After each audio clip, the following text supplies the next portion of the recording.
Warte mal, jetzt höre ich euch auch. Sorry. Welcome back to the coverage of YCS Düsseldorf 2019. We have the largest European Yu-Gi-Oh! Tournament of all time, and we now set the stage after we just had a final to play the semi-finals. That doesn't make any sense if you just tuned in. Reason is we had more players than our location could handle, so we actually had to run 2 tournaments. So the first tournament concluded, that was the smaller one, and now it's time for the big one. We don't call them main event and something else. They are both main events, they are both full YCSs. This is just the really, really big one. And now we got a meeting of the masters in the semi-finals. I think I can actually say that these are the 2 most popular duelists in Europe. And I know that's very high praise, and we actually had a discussion about this in the back. There are some other players that might be more famous, but judging by the reactions we see in the chat, these 2 guys are the most popular duelists in Europe right now. That's at least what I think.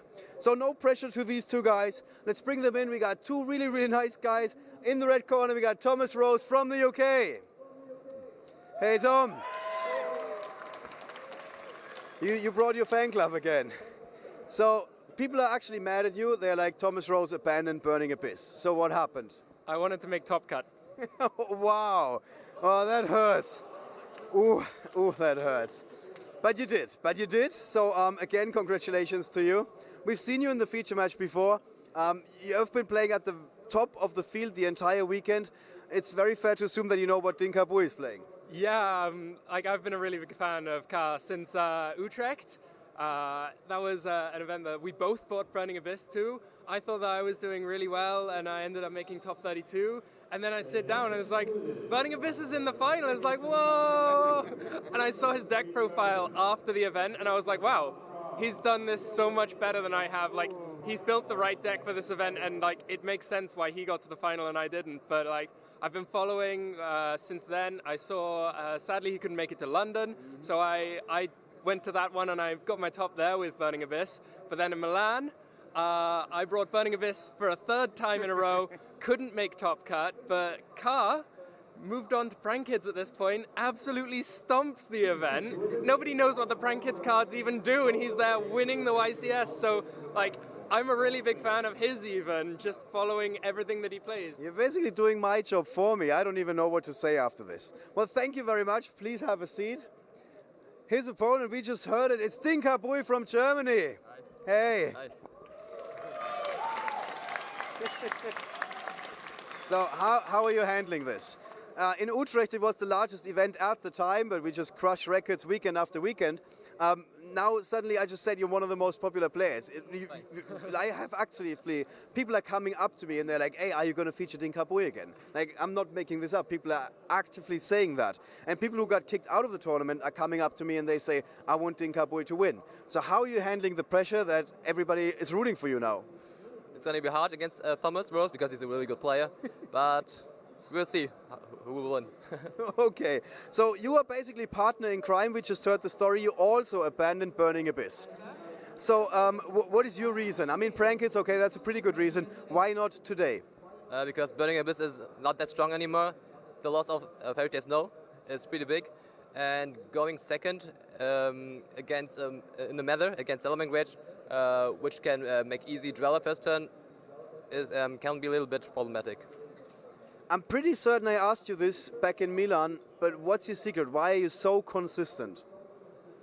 Still, I don't know. You're just as surprised. All right, ever the humble duelist. Please have a seat as well. So the stage has been set. We got these 2 juggernauts of the game. Please do the die roll and see who's going to be allowed to go first. So Tom is rolling a 5. And there's a 1. Okay, so Tom can decide. I'll be playing first. Tom is not letting his opponent go first. Not the gentleman in this one regard, but we can't blame him too much. So these 2 guys are having a good time. We're going to have a good time in this match as well, with our match commentary by Marcello Barbari and Daniel Neville.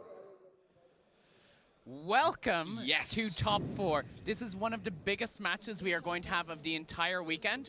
Not only do we have the current UK national champion, the winner of YCS Milan, duking it out. These guys are 3rd and 4th place on the World Championship points race. These guys are aiming for top 8. These guys are 2 of the most qualified players that we've seen this year. They've been super consistent. They've done exceedingly well at events. And as Ollie pointed out, these guys are really popular. Everybody at this event probably knows the name of one of these guys. Exactly, and I think that was easily proved by the interview. You can see both are super humble, both, especially Tom, was praising even Dinh-Kha and claiming that he's a fan of what he's doing. So you can see why they're so popular. They're still humble, and I think that's the key when you go to a lot of events and you do well. I've always been a fan of that on my own. Like, you shouldn't get your ad anywhere. Like, you done well with events, it doesn't mean much, because everyone is the same when you go to an event. Exactly. It doesn't mean anything when you're sitting across the table. It seems what they're doing, and if you didn't anticipate it enough, I'm super hyped for this match, because Orcust was the deck that I was supposed to be playing. It was the deck that I thought was the best and well positioned, and here we have 2 different versions of Orcust. So our top 4 right now is composed of 2 Salamangreats and 2 Orcust. And in this match, we're going to see a mirror match. Yeah. Even though they took 2 completely different approach to the deck.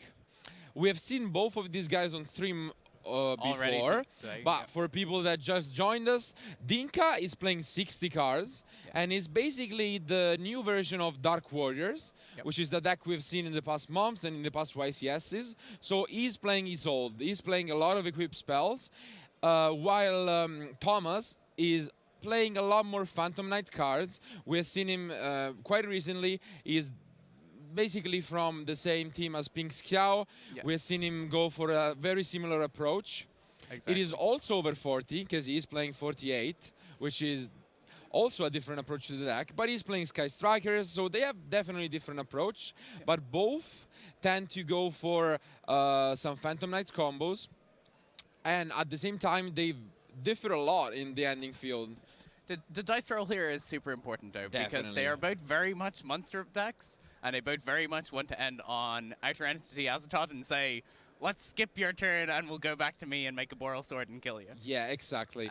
And the problem is that Thomas did win the roll, but I just want to see what they have to say. Exactly. In fact, will we just hop on over to our feature match? Nice Excellent handshake. Sportsmanship. Yes. Best handshake of the weekend, I think. We see Neo Space Connector coming down. They're both pretty much going to be aware that the other person isn't playing hand traps. The deck doesn't really like to have to interact with the opponent that way, because you have so much advantage that you can just push out onto the board in order to try and beat your opponent. And something that I think is quite amusing here, as Ollie mentioned earlier, these guys both played Burning Abyss. And they both took it to great success at events. Yes. We saw 2nd place at Utrecht from Dinh-Kha Bui. And then Tom won UK Nationals with Burning Abyss this year. So they've both done a lot with the deck. And basically what they saw after the Forbidden Unlimited list is, with losing Snow, Burning Abyss lost its ability to interact with the opponent during their turn. And Burning Abyss was the best Boral Sword deck going into the list. And it seems like Orcust is kind of the replacement for Burning Abyss. Indeed. So it's not Burning Abyss in name, but they're definitely treating it like Burning Abyss in spirit. Definitely agree with your own version of the story. And here we see that the main difference between their deck list, outside of course of the core, is that Thomas is actually maining a lot of outs for the rank up combo. Yeah. He has Kaijus, he has the Dino Wrestlers and the Phantasmize, which help with that. While Dinh-Kha is playing 60 cards, which you would think would give him even more outs, but he's actually maining none. So he focuses a lot more on just combo cards and starters. And that means that when Tom is going to resolve his combination of rank up into Azathoth, it's gonna be quite tough for Dinh-Kha. Now we're gonna see the Orcust combo we've seen this weekend. It's pretty straightforward. You tend to go into the Rusty soon enough. You get the one here, so. Ideally, the only cards that I can see in Dinh-Kha's list that game 1 have potential for impact are the Called by the Graves. He has one in his hand, so he does have a piece of interaction, but on his first turn, he realistically is not going to be able to establish a board. it's very likely that he just has to go set one, go, Yeah. hope that you don't get game here.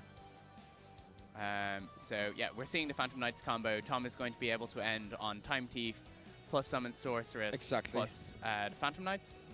And then he's just going to summon Azathoth during the opponent's turn. This deck is so powerful. It is so good, yeah. Legitimately, Salamence Great is great.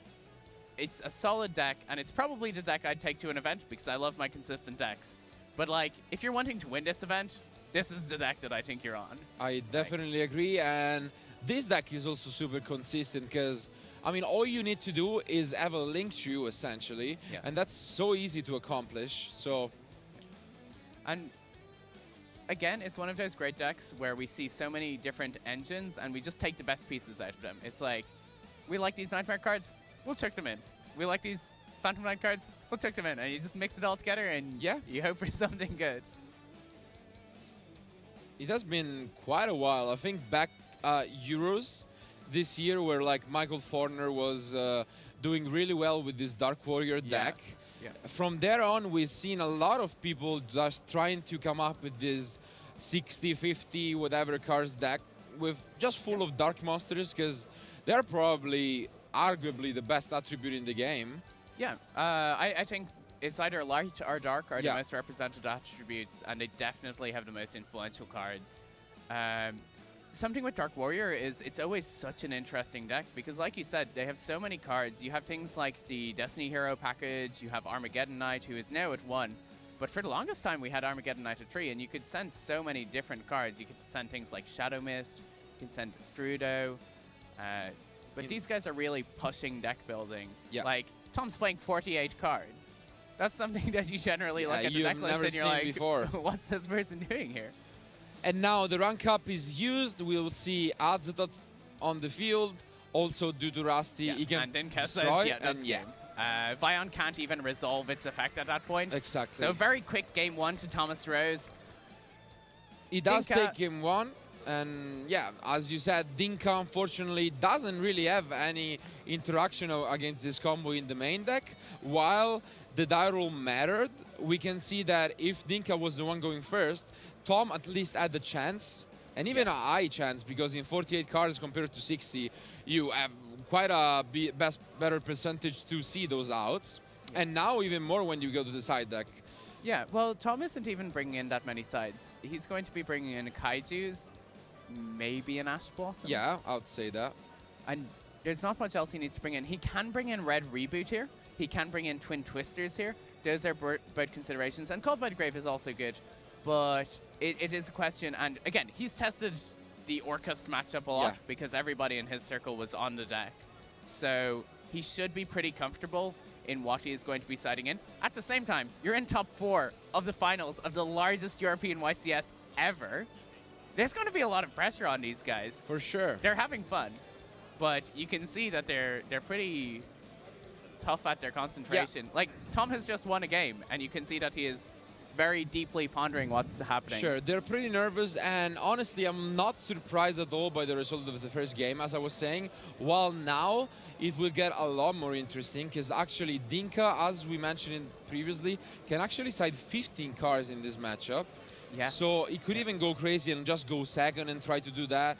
So it's definitely going to be quite close now, because they both have a lot of outs to the rank up combo, so I don't expect the rank up combo to be that relevant right now. Yeah, so Dinh-Kha has extra cards such as Mermer, which I'm a big fan of. Yeah. Card is insanely powerful, but you know, it's an awesome payoff card that decks like this can play. On the other hand, he has a much smaller Orcust package, whereas Tom is able to continue his Orcust plays for 2 or 3 Definitely. turns due to the extra heart powers. Dinh-Kha is just playing 2 of the Orcust Nightmare. Yeah, which and is the then more 1/1. standard build, and Yes. this though might come back to haunt Dinh-Kha, because if we get to see a more of a grind game, Yes. where no players can really establish rank up plays because of the outs, then the wider Orcus package from Tom is gonna come in handy. I mean, because essentially, if this game does not end with Azathoth, I see this game ending with Boral Sword. Yeah, for sure. Those are your That's two one of the two. options. And having the Orcus package is such a kind of elegant way into Boreload Dragon because you get at least a Link 2 just for free at the start of your turn. So we see the hands here. Tom has a Kaiju in his hand, which means he should be safe, assuming Dinh-Kha doesn't have access to cards that interact with his hand. But we still have to figure out if Dinh-Kha maybe picked second. There is a world in which that happens. There is a possibility, but like I don't see myself siding out to rank up Magic in this mirror. I agree, but I don't hate it. Like the fact that he's playing 60 might be a big factor here, because otherwise I would definitely consider it. Because you have a lot of outs to the combo, and without the combo, the also big difference between these decks is that Tom is playing a lot of Fog Blades, so he can have an alternate win condition, you know. And I believe Dinh-Kha is playing one Fog Blade as well. Yeah, only one, and he's playing the Epidemic Virus, which we've seen in the Swiss rounds. Because he has the Curious, so he can go for this other win condition, which is definitely not for this kind of matchup. No, Epidemic does not do much here. If you Epidemic call spells, you're not hitting anything. If you Epidemic call traps, you hit Shade Brigadine, which is kind of sad, but Tom has access to combo in his hand, I believe, because Tsuchinoko plus the Harp Power will get him there. And Tsuchinoko is great because Tsuchinoko is always a guaranteed summon. So, I mean, I'm really excited to see where this play goes. Dinh-Kha has such a long combo that he can go through. Again, Tom has not drawn his one Ash Blossom and Joyous Spring, unfortunately. Yeah. So we're going to have to see where he wants to end, because I'm sure he took into consideration the fact that there might be a lot of outs in Tom deck. At the same time, no matter what happens in this game, we're going to see a final between Salamangreat and Orcust. Yes. And my big question mark is, we've seen a lot of different versions of Salamangreat since it was the most played deck at the weekend. But I don't think Artifact Sanctum was as popular as few players expected. Yes. Like one of the few guys was Raphael Neven that he was playing it, and I think this might be a factor why Orcus is doing so well, because Artifact Sanctum is one of the best cards against this deck. So people watching home, if you want to find a way to beat the Orcus deck, that might be a solution, for example. So we see Aquadolphin. Yeah.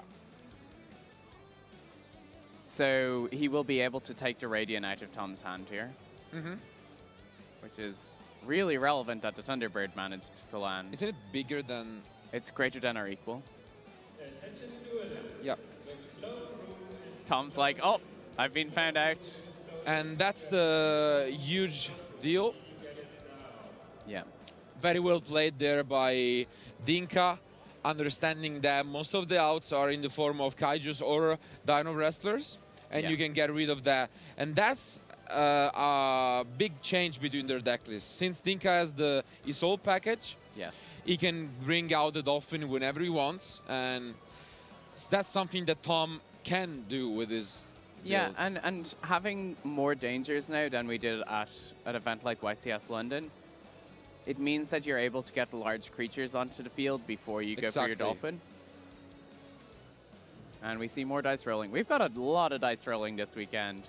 Destrudo is hit by Nessie. Nessie summons and draws Dinh-Kha a card. This seems like a really tough spot for Mr. Rose.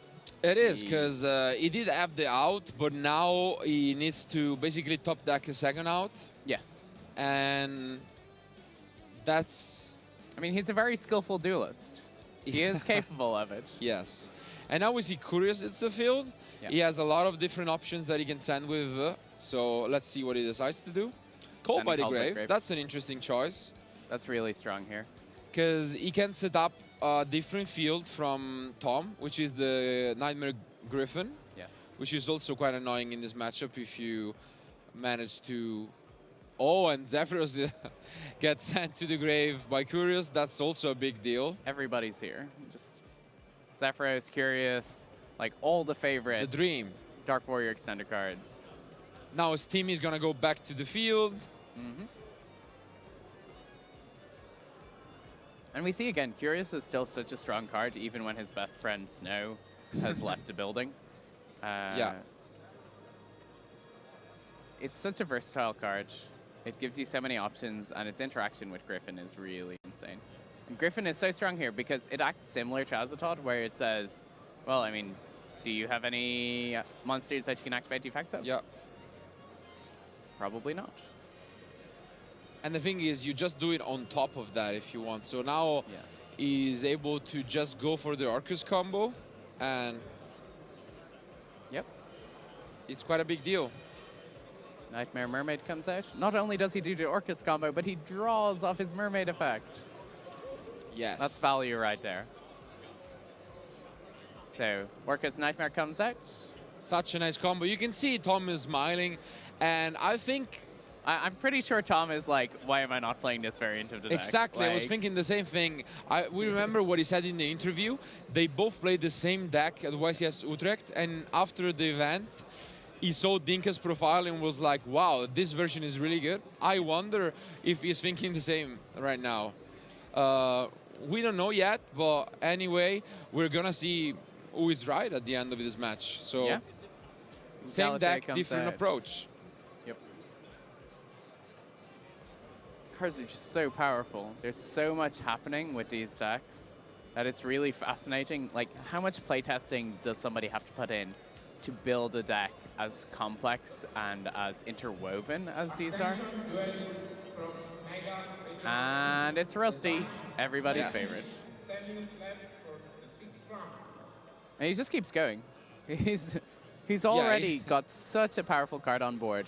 And if you think about it, like in this matchup, you focus on monsters, but this is Dinh-Kha usual opening, and you can search any trap card from your deck. So if you usually have set, instead of Call by the Grave, an Epidemic Virus, which means that just like Shockmaster was back in the day, you can use monsters and you can use spells or traps depending on the matchup, which is pretty much It's generally GG.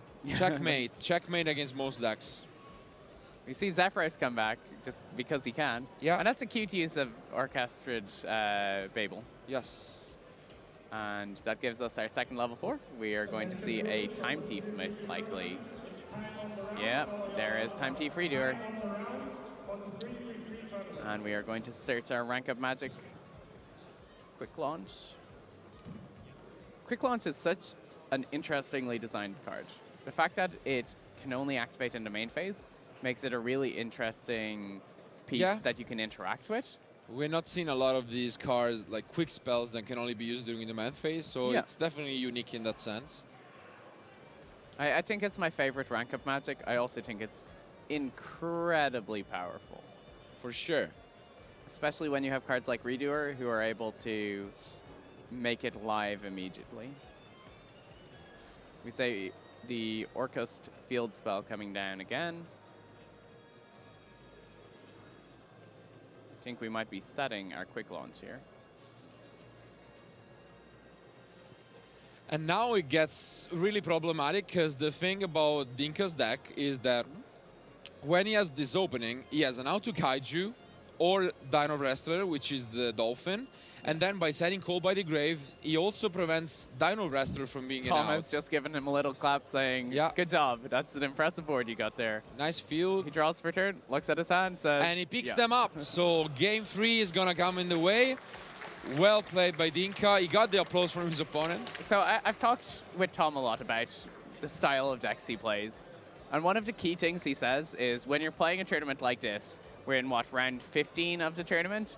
You know, it's very long, and you often don't get breaks. So if you play a deck which just ends the game very quickly, you have a lot more time to relax. Yeah, exactly. And I don't think these guys went to time very much at all this weekend. Yeah, I think the only time Tom did was on stream with us, where he was basically there. But now it's get really interesting, because now I think the big question mark is...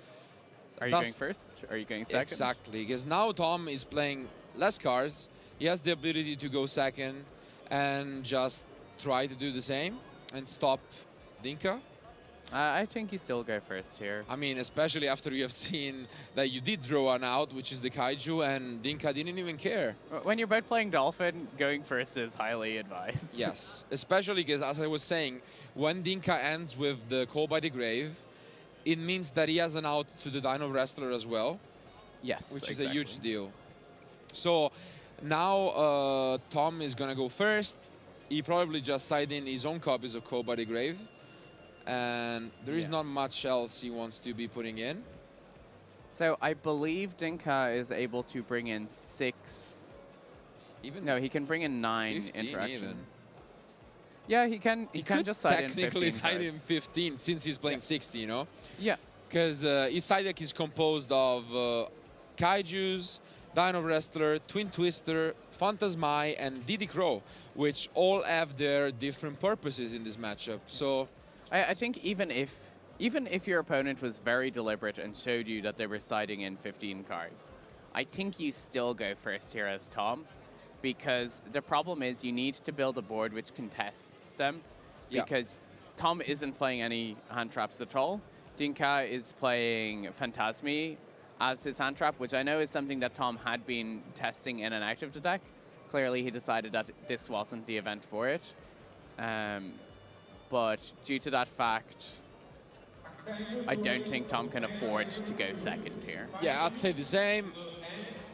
But it's gonna get more interesting because, as we say, Dinh-Kha can actually set a lot of cards, and it seems like he's doing it because he's actually He is unsleeving. so cards. it's It's the problem with a 60-card deck. You don't have That's enough the sleeves for struggle. your side. Exactly, that's the struggle. This is why I never played Grasslook Screener. It was so much hassle. So Tom's checking to make sure that he has his full 48-card deck. Yeah. Which is always good. When you are playing competitive events, you should always make sure you are presenting the correct amount of cards. We unfortunately seen, like, even in YCS Milan top 4, a situation like that, so we want to avoid from happening again. And so what do you think is going through their heads right now? not much. Honestly, when you're playing... Whatever. You win top 3 anyway if you play against No, I Almond mean, Gray. to be fair, It's like, I fine. know the feeling, and when you're going for word points, it's a total different feeling. Because when you get to top 4, especially at the large YCS like this, where points are basically doubled, then you're already super happy. Of course, though, when you're in top 4, you just want to win the entire thing. But it's like very different for a regular YCS. And I don't think there is much you can think about. You shouldn't even think that you're on stream, as other players suggested, because that might just be too emotional for you. So I mean, these guys have been here before. Yeah. They have experienced the pressure of the limelight. Exactly. And, you know, they both seem quite composed, which is good. Yeah, It they means should be. we shouldn't be seeing misplays here. We should just be seeing an excellent game of Orcust versus Orcust. Yeah, that's what we're seeing right now, and that's what we are probably going to see in Game 3 as well. And again, no matter what, whoever wins this match has a chance to become either a 2-time or a 3-time champion in the final against whoever is going to come up against him. And that's already quite impressive. I am very excited to see how this plays out. Yes. So let's see. We want to see the ends. Okay. We're drawing up. Engage, Fogblade, Double, Jackalope, and Phantasmai. Is Tom maining Phantasmai? Yes, he He is. is. Ah, so he was playing it. Yeah. I just have terrible memory, and I can't read. But don't tell anyone. Do you that. think he would keep that going first? Or is that maybe a sign that he picks second? I think he's still... I think he still keep it going first.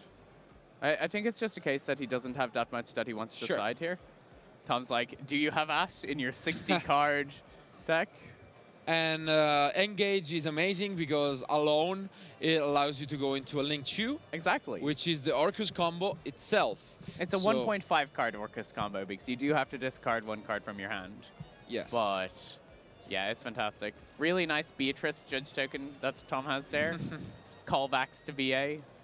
And unfortunately, we see that Dinh-Kha does not have any interaction at all right now, which might come back to haunt him because... Yeah, he has no way to prevent the Azatoth.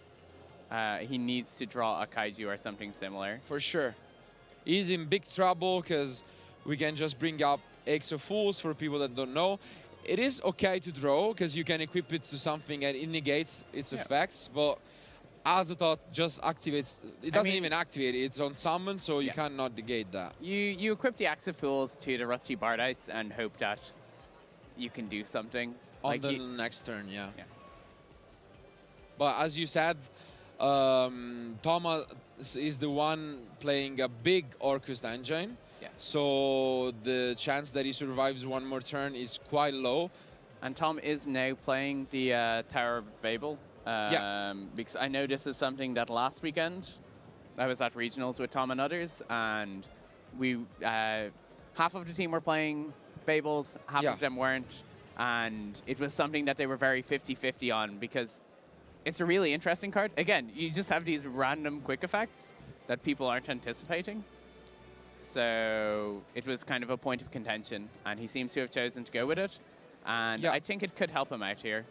And again, we see some deck building putting in work, because as we mentioned, he's only playing one Chupacabra, because it's a level 4, he comes up, you want to get him with Jackalope, as in this case. It means he can go grab another Fogblade here instead of grabbing the Brigadine. Shade Brigadine, yeah. Shade Brigadine is a card that I think is much less appreciated than it should be. It definitely is. Ever since it came out, it was played in Lightsworn Minerva at the beginning, and then in Go-Kit is where it shined the most, probably, along with Dark Warrior's deck. It's such an incredible card, and it still sees a lot of plays. After Rusty, it just became one of the best cards in the deck. So I mean, Rusty Bardice is so insane because it is effectively a minimum +2. Yes. And when you're making it with Galatea, you didn't even use any actual cards to make it effectively. These are just cards that you got from free. As free as it gets. Yeah.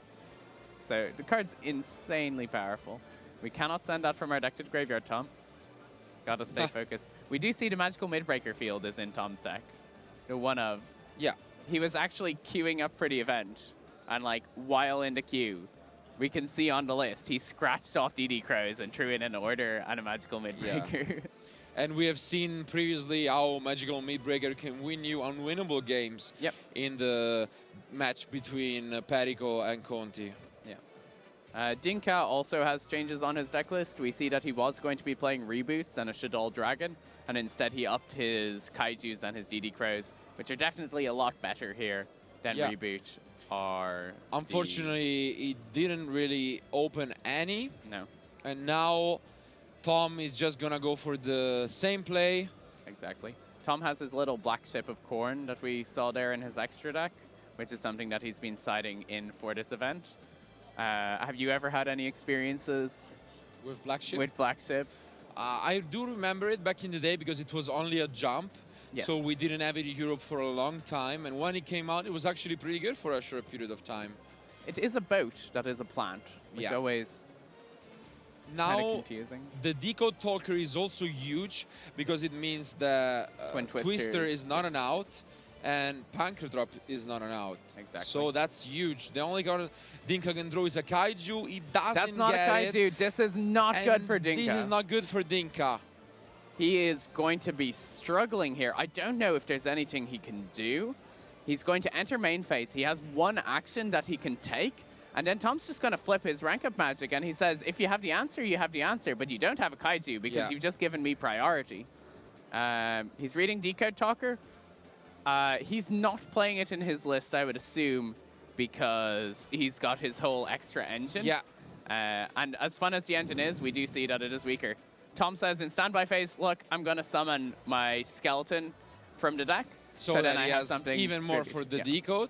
Or he summoned Orcust Nightmare. Yeah. Same thing. It's just a tribute for Decode. Now a danger is revealed. You might as well try and stall. But now rank up is flipped. Yeah. Rank up magic, Tom says. It resolves. We're not going to resolve the danger. No, it does resolve. Because it's from there on. So it does resolve. But since he actually sniped it, he can't even summon. And yeah, it's looking very bad for Dinh-Kha. Let's see what he wants to do. He summons Heart Power. Tom's like, that's okay. He activates Axe of Fools on his Harpar. Yes, because then gains it's 500 27. attack. Or 1000 attack. Yeah. Unfortunately, there is a Fog Blade set. Also, this Decode Talker is insanely large. It's 3,300. Okay, Tom is thinking. Wow. He's like, I don't have anything I want to use by the looks of it.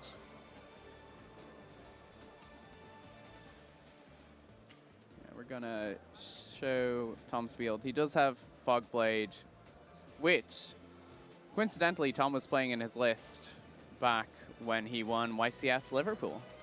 It's probably the same Fog Blade. He does flip the Fog Blade. Dinh-Kha can't even attack now, but it's gonna help him in the way that Tom has to clear his own Fog Blade now. If he doesn't clear his own Fog Blade, then he's in trouble. But he does have access to Nightmare Unicorn and similar He has cards. a lot of access, so let's see what he wants to do. You can see the excitement in Tom. I mean, he's thinking, like, if this set card isn't important, he's going to the finals. Yeah, exactly. That has to be in his mind. He's... Like, these guys are both going for Worlds, and this is definitely an excellent step there. Yes, and this could be actually a match that we are going to see back at Euros in the top 8 to go to Worlds. 100%. So that could definitely be exciting. It could be a sneak peek for that. Something that I really love about this matchup is not only do we have two super skillful players, super well-known, but these are guys who have brought a deck that, going into this event, nobody was really appreciating these builds of the Orcust. We knew the Orcust engine was about. We saw it at Chicago, but these guys took the deck, they took the idea, and they both went in wildly different directions, and they're fascinating. Like, this is prime deck building right here. It is. And this deck could define the format.